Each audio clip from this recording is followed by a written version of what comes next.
વાવ-થરાદમાં ધરણીધરના માવસરી ગામની ગૌશાળાને લઈને રાજકારણ ગરમાયું છે। ગૌશાળાના વહીવટમાં ઉચાપતના આક્ષેપ સાથે ભાજપ અને કોંગ્રેસ આમને સામને આવી ગયા।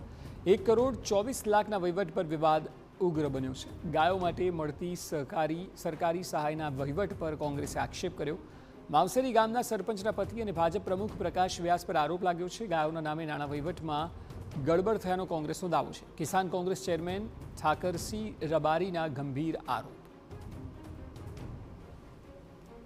દુઃખદ બાબત એ છે વિજય એગ્રો થરાદ 7/9/2021 1,75,000 રૂપિયા જમા થયા। એફડી થઈ છે 12/12/2022 વિજય એગ્રોમાં 44,200 3/1/2023 90,000 રૂપિયા વિજય। હવે ગાયો માટે એગ્રોમાંથી કઈ ખરીદવાનું જ નથી આવતું।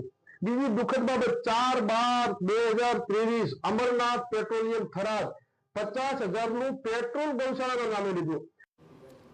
ભાજપના નેતા પ્રકાશ વ્યાસે આક્ષેપોને નકાર્યા। સંસ્થાને બદનામ કરવાનું કાવતરું ગણાવ્યું। તાલુકા જિલ્લા પંચાયત ચૂંટણી પહેલા રાજકીય ગરમાવો આવ્યો છે। ઉપર કિચડ ઉછાળવાનું કામ થઈ રહ્યું છે। આ બાબતે અમે 2 દિવસ પહેલા અમે ગામ લોકો અમારા ગામે ભેગા થઈને પણ આની અમારી ચોખવટ ત્યાં થઈ ગયેલી છે કે આ પ્રમાણમાં કોઈ પણ ગેરરીતિ અમારી ગૌશાળામાં નથી થઈ રહી। સરકારી ધારાધોરણ મુજબ જે પણ કઈ સહાય આવી હોય તો એ ગાયો માટે જ અમારે ત્યાં વપરાય છે। બાકીના કોઈના ડોનેશનના પૈસા આવતા હોય તો અમે ચેકથી અને સ્વીકારેલો નથી। અમારી ગૌશાળામાં જો કોઈ નિયાર કે લાવી આવતો એવી રીતનું છે।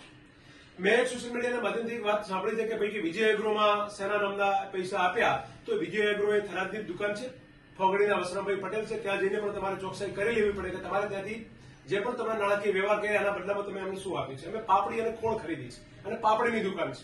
એટલે આ પ્રકારના કોઈને બદનામ કરવા માટે કરી અને રાજકીય મારું પેલું ખરાબ કરવા માટે જે પ્રમાણે અત્યારે 2-3 દાવાથી સોશિયલ મીડિયાના માધ્યમથી અમે જોઈ રહ્યા છે ત્યારે ખૂબ દુઃખી છીએ। ગૌશાળા મુદ્દે સ્થાનિક સ્તરે ભાજપ કોંગ્રેસ સામસામે આક્ષેપ કરી રહ્યા છે, ત્યારે વાવ-થરાદ વિસ્તારમાં ગૌશાળા મુદ્દે રાજકીય ઘમાસાણ જામતું જાય છે।